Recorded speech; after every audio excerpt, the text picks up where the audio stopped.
Nah, ini baru. Oke, bentar.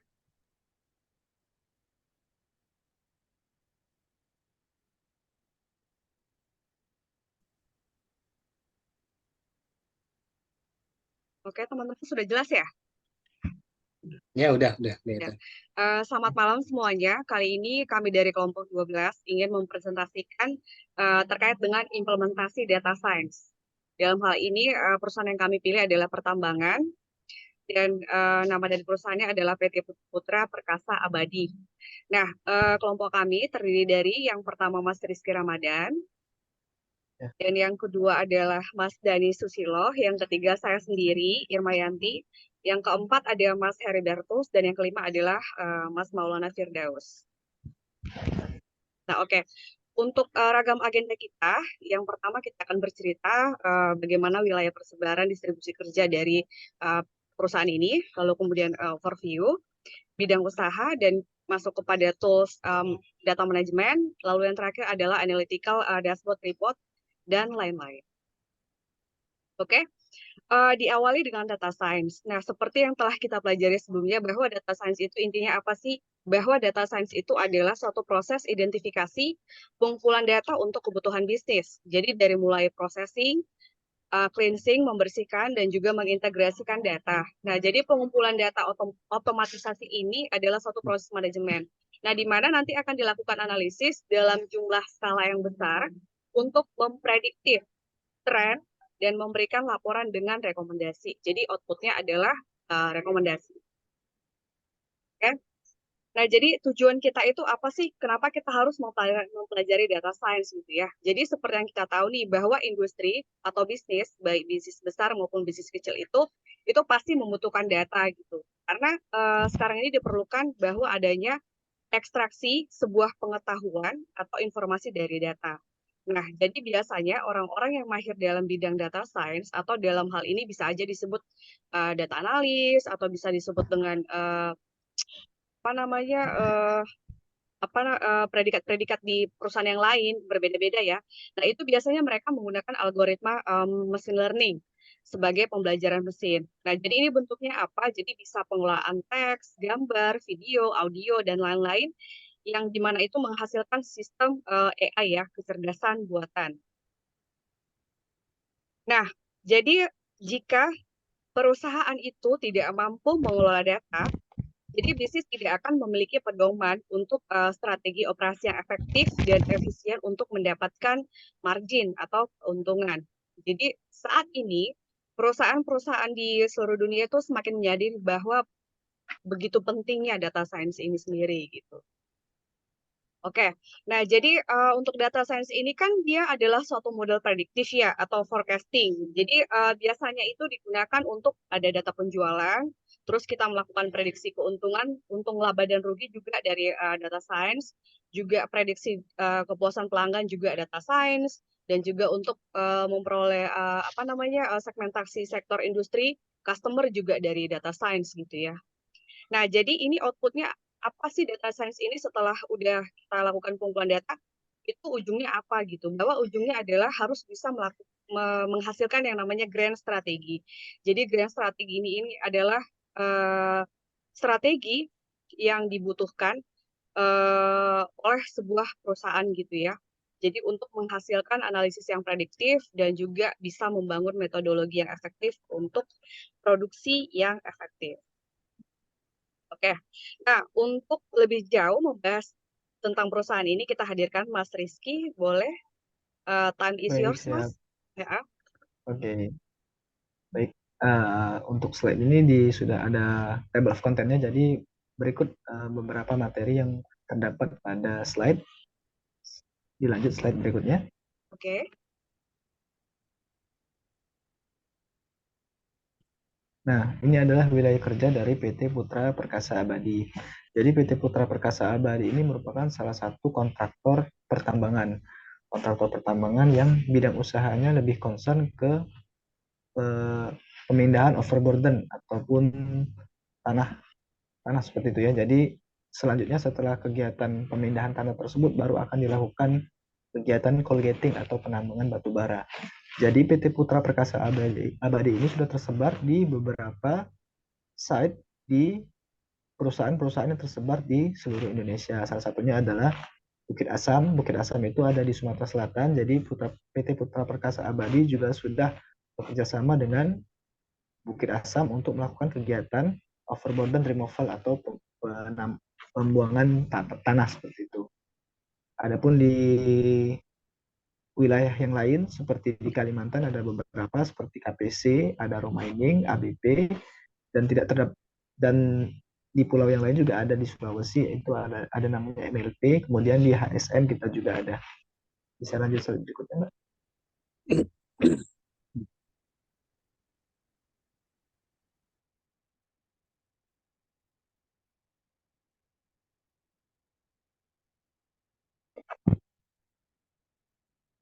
Slide berikutnya, Pak Irma. Kok nggak bisa ya, Mas? Kok ini nge-freeze ya?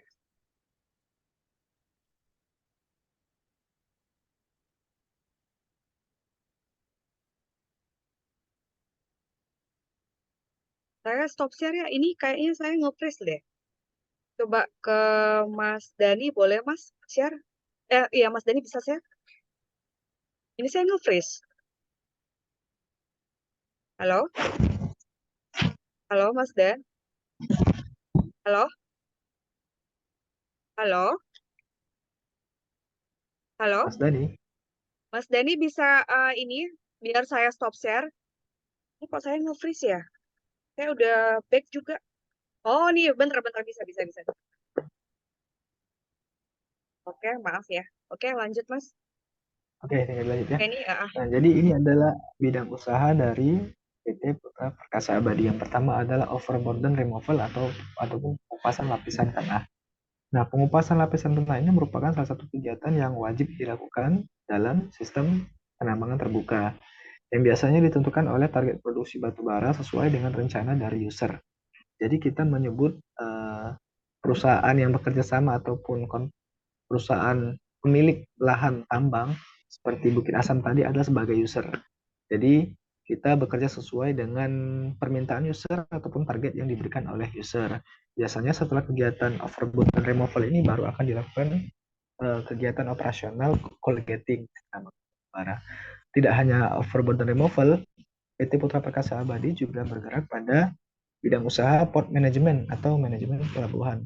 Berpengalaman dalam mengoperasikan coal crushing plant atau CCP, barge loading conveyor atau BLC, dan jasa pendukung lainnya dalam pengelolaan pelabuhan, seperti penanganan dan penimbunan batubara di run of mine, serta pelabuhan muat tepi sungai. Slide berikutnya, Mbak.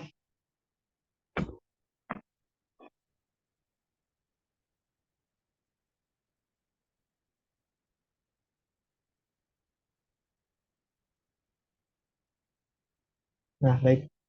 Di slide ini adalah development scheme ataupun skema dari application development. Jadi PT Putra Perkasa Abadi ini sudah memiliki suatu aplikasi yang bernama Teamwork Operation atau Teamwork Application seperti itu. Jadi semua kegiatan operasional itu sudah di handle oleh aplikasi ini, aplikasi Teamwork seperti itu. Nah, kurang lebih untuk proses ataupun skema developmentnya adalah jadi aplikasi ini khususnya untuk yang berbasis web. Untuk yang berbasis web itu dikelola ataupun di-maintain oleh sistem developer namanya. Jadi sistem developer ataupun bagian development mereka yang memaintain ataupun mendevelop suatu fitur ataupun page baru yang berkaitan dengan kegiatan operasional. Kemudian perusahaan juga memiliki repo GitHub seperti itu. Jadi untuk menampung semua code yang berkaitan dengan aplikasi tersebut di repo GitHub. Nah, sistem developer ini kemudian akan melakukan push seperti itu ya, push ataupun update code dari aplikasi tersebut ke repo GitHub. Nah, kemudian di setiap site ataupun wilayah kerja dari PT Putra Perkasa Abadi itu otomatis sudah memiliki lokal server ataupun server fisik seperti itu. Jadi setiap server fisik di wilayah kerja PT Putra Perkasa Abadi nantinya akan melakukan pull request seperti itu. Jadi file-file aplikasi yang terdapat pada repo GitHub sebelumnya itu akan copy paste lah istilahnya, di copy paste ke dalam local server di masing-masing site. Kemudian jika ada perubahan ataupun update suatu fitur tertentu, maka local server tersebut tinggal melakukan pull seperti itu. Jadi semua perubahan akan di-download ataupun dimuat secara otomatis ke local server tersebut agar fitur yang baru ataupun update fiturnya bisa tampil ataupun bisa digunakan pada website Teamwork Application. Slide berikutnya, Mbak.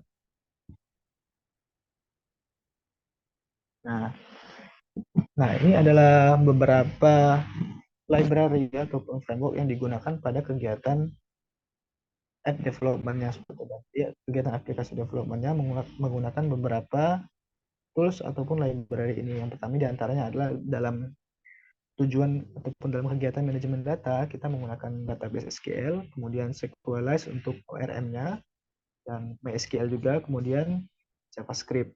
Sedangkan untuk visualisasi datanya, kita biasa menggunakan Chart.js, kemudian data tables. Dan untuk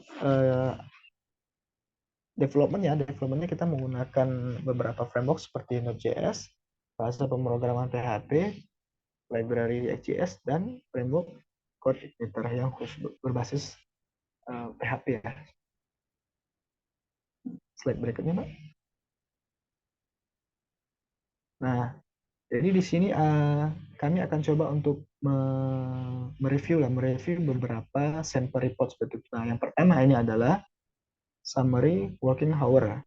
Nah, jadi summary working hour ini adalah suatu page yang memuat informasi, di mana informasi tersebut antara lain adalah merupakan rangkuman dari kegiatan operasional PT Putra Perkasa Abadi. Jadi katakanlah dalam satu hari berapa jam ataupun berapa porsi yang digunakan untuk kegiatan operasional dan berapa jam yang digunakan untuk ataupun yang termakan oleh halangan ataupun idle kalau di sini kita menyebutnya. Jadi kalau di chart ini dia kan ada EWH yang warna hijau, EWH, idle, dan breakdown. EWH adalah effective working hour, jadi biasanya EWH ini memang waktu yang digunakan untuk kegiatan operasional, sedangkan idle itu adalah halangannya. Halangannya antara lain bisa dilihat di bawahnya itu ada idle delay, top 5 di bawahnya itu ada beberapa seperti haze, kabut, matching fleet, dan rain atau hujan. Nah, halangan-halangan ini adalah masuk ke dalam porsinya idle. Kemudian yang ketiga adalah breakdown. Jadi ketika ada breakdown unit excavator ataupun HD yang breakdown, nah itu akan mempengaruhi dari working hour ini. Kita lanjut ke gambar yang sebelahnya, itu adalah summary hourly production. Nah, seperti judulnya, hourly production artinya di sini kita bisa memantau produksi unit per jamnya seperti itu. Jadi dalam satu hari 24 jam itu berapa sih total produksi yang dihasilkan secara keseluruhan oleh unit yang dimiliki oleh PT Putra Perkasa Abadi. Di sini bisa kita lihat chart yang paling gede, nah itu adalah yang mewakilkan untuk total produksi dari small loader. Sedangkan ketika kita ingin memantau per masing-masing loader ataupun excavator, itu bisa kita lihat rinci di bawahnya. Nah, itu ada chart yang berwarna hijau dan merah. Hijau itu artinya dia telah mencapai target produksi yang telah ditetapkan. Sedangkan kalau bar chartnya masih berwarna merah, itu artinya dia belum mencapai target yang ditetapkan seperti itu. Lanjut slide berikutnya, Mbak. Nah, rangkuman report, kurang lebih dari laporan yang sebelumnya ditampilkan, ada beberapa informasi yang dapat saya sampaikan. Antara lain yang pertama adalah monitoring ketercapaian produksi dari alat berat yang dimiliki perusahaan. Dan berdasarkan target yang telah ditentukan dalam periode waktu tertentu, bisa jam, shift, atau bahkan hari. Hal ini dapat membantu perusahaan dalam menentukan tindakan lanjutan terkait hasil pencapaian tersebut. Jadi data yang ditampilkan tadi itu artinya sudah berdasarkan periode waktu tertentu yang bisa custom, yang bisa dipilih oleh user mau berapa hari seperti itu, nggak hanya dalam waktu satu hari. Nah, kemudian yang kedua adalah loader ataupun excavator yang sudah maupun belum mencapai target dan memerlukan optimalisasi hasil produksi. 3.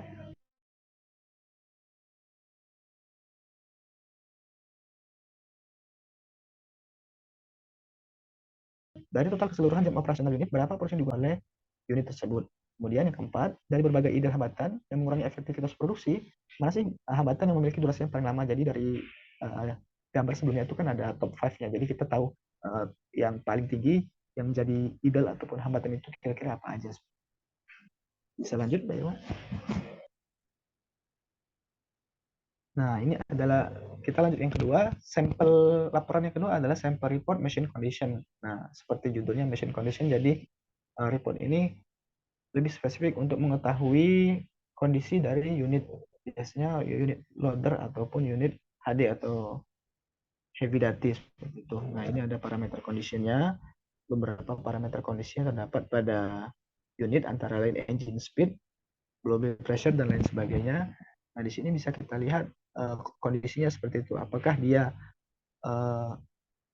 sensor tersebut statusnya caution ataupun perlu penanganan ataupun urgent. Nah, biasanya urgent ini adalah yang paling menjadi perhatian seperti itu.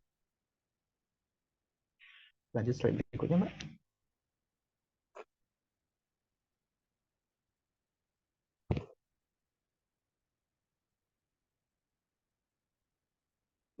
Baik. Nah, ini adalah rangkuman reportnya. Jadi dari laporan mission condition sebelumnya, beberapa informasi yang bisa didapatkan antara lain yang pertama, dari total keseluruhan unit yang dimiliki, berapa sih persentase unit ataupun alat berat dengan kondisi normal, caution ataupun urgent yang memerlukan perbaikan segera. Yang kedua, beberapa sensor pada unit dengan status urgent atau caution butuh pengecekan dan perbaikan, diketahui seberapa sering terjadi. Jadi intensitasnya diketahui berapa sering dan persentase untuk masing-masing status, baik itu urgent ataupun caution. Dan yang ketiga, grafik line chart menggambarkan nilai suatu sensor pada unit. Jika nilai tersebut melebihi batas limit garis merah, maka ada indikasi kerusakan pada sensor tersebut, sehingga dapat dilakukan tindakan perbaikan dengan segera. Lanjut, Mbak Irma. Nah, ini selanjutnya materi akan disampaikan ataupun dilanjutkan oleh Mas Dani. Silakan, Mas Dani.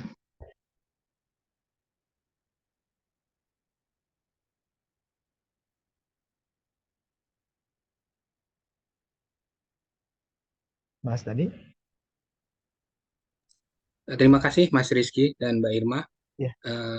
Di sini saya melanjutkan apa yang sudah dipaparkan Mas Rizky, tapi ditarik ke K3 ya, jadi keselamatan dan kesehatan kerja. Jadi karena karyawan itu lebih banyak bermain dengan kendaraan, jadi di sini kita buat seperti apa namanya, ada parameter keselamatan kerja yang berhubungan dengan kendaraan. Jadi yang pertama ada penentuan skala konsekuensi, kemudian skala kemungkinan, terus kemudian ada matrik resiko, terus kemudian ada kesimpulan dan tindakan. Mungkin langsung slide berikutnya, Mbak. Nah, di sini dari skala konsekuensi kita buat jadi 5 poin. Jadi yang pertama, tidak berarti, jadi misalkan nih seperti yang tadi diagram Mas Rizky, misalkan brake sistemnya apa namanya masih bagus, tidak diperbaiki, kemungkinan kecil ya terjadi suatu kecelakaan kerja seperti itu ya. Terus kemudian ada kecil itu misalkan mungkin ada mungkin pijakan atau apa yang tidak diperbaiki sehingga mungkin mengakibatkan mungkin pekerja terpleset atau apa seperti itu ya. Kemudian ada sedang, terus kemudian ada besar, terus kemudian ada bencana besar. Jadi bencana besar itu mungkin apa namanya, dan mungkin ada kontrolnya ya, maksudnya kontrol itu dalam artian mungkin ada beberapa part serius yang harus segera diperbaiki tapi tidak dilakukan perbaikan. Terus kemudian ada skala kemungkinan. Jadi skala kemungkinan ini misalkan kayak tadi, misalkan brake-nya tidak dilakukan perbaikan, pasti dalam kondisi apapun pasti akan terjadi kecelakaan. Jadi meskipun kendaraan dalam kondisi yang apa ibaratnya dalam kondisi jalan biasa atau jalan seperti apapun, kemungkinan besar akan terjadi kecelakaan. Terus kemudian ada kemungkinan besar, terus kemudian ada kemungkinan kecil dan jarang. Jadi jarang ini mungkin seperti yang tadi ya, mungkin ada pijakan, mungkin sudah terlalu sedikit rapuh misalkan kayak gitu ya. Oke, slide berikutnya, Mbak Irma.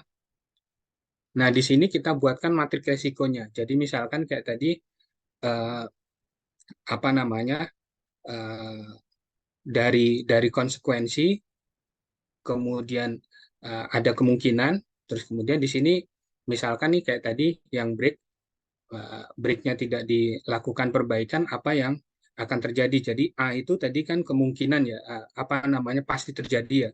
Jadi kemungkinan pasti akan terjadi kerusakan atau kecelakaan ya dalam kondisi apapun. Nah, yang keempat dan kelima ini cedera serius. Yang kelima ini sampai meninggal gitu ya. Jadi dari sisi pekerja juga terjadi kecelakaan yang serius, bisa jadi cacat atau meninggal. Dan dari materi kemungkinan karena alat beratnya itu bermasalah, jadi mungkin akan rusaknya terlalu parah juga ya. Jadi dari sisi orangnya cacat atau meninggal, dan dari sisi dari sisi alat beratnya sendiri kita kehilangan, ibaratnya itu kita kehilangan aset kita gitu ya. Bisa selanjutnya Mbak Irma. Nah, di sini yang contoh kasus tadi, jadi break price-nya misalkan sudah mencapai level urgent gitu ya. Nah, di sini kita bisa aja membuat kategori metrik yang seperti saya paparkan di atas tadi. Jadi kemungkinan terjadinya resiko adalah cedera serius atau menyebabkan kematian. Jadi ada 4 atau 5. Nah, kemudian apa namanya eh, eh, konsekuensinya itu akan terjadi pada semua kondisi. Jadi seperti yang tadi saya sebutkan, bahwa dalam kondisi jalan yang bagus maupun jalan menurun ataupun jalan yang seperti apapun kondisi normal, kalau brake-nya itu tidak berfungsi, maka kemungkinan 4-5 ini akan terjadi. Jadi dari kemungkinan eh, terjadi kecelakaan di dalam kondisi apapun, itu bisa mengakibatkan konsekuensinya itu bisa cedera serius atau mengakibatkan kematian. Dan itu pun akan mengakibatkan kerugian materi yang cukup lumayan besar ya. Jadi untuk kategori risk dan actionnya, kalau extreme risk atau high risk, sebaiknya memang tidak dilanjutkan ya. Jadi harus dikerjakan dulu agar resikonya tereduksi, baru segera dipergunakan kembali. Slide berikutnya, Mbak Irma. Nah, di sini ada contoh misalkan AI sistemnya ya. Di sini ada early warning system untuk yang high risk atau extreme risk. Jadi misalkan nih bagian data warehouse, mereka akan memproses data. Data mining ini seperti menambang data ya. Jadi nanti akan ada data fleet kendaraan yang tadi itu, mungkin perawatan berkala, terus ada metrik untuk resiko dan segala macam. Terus kemudian ada proses, di sini ada AI sistemnya itu untuk proses. Jadi nanti sistemnya akan mengirimkan mungkin WhatsApp, Telegram, kalau misalkan di alat beratnya itu ada sirenenya lebih bagus gitu ya. Jadi kalau misalkan dia high risk atau extreme risk, nanti akan terus dikirimkan ke operatornya. Bahkan misalkan operator sudah dikasih tahu secara sistem bahwa itu high risk dan extreme risk, tapi tetap dipakai untuk bekerja, itu akan terus terkirim oleh WhatsApp. Jadi di sini akan terus terkirim ke halaman nomor 1 ya. Jadi dia AI-nya akan terus mengirimkan WhatsApp ke operator dan manajemennya agar mereka aware untuk memperbaiki. Mungkin hanya itu, Mbak Irma dan Mas Rizky. Ya, halo teman-teman. Saya rasa itu ya presentasi dari kelompok kami. Dan semoga memang implementasi data science di dunia, di industri manapun itu bisa maksimal gitu. Jadi kita bisa menghasilkan AI yang juga selalu komprehensif dari tahun ke tahun gitu. Saya rasa sudah, karena juga waktunya sudah habis. Salam buat semuanya.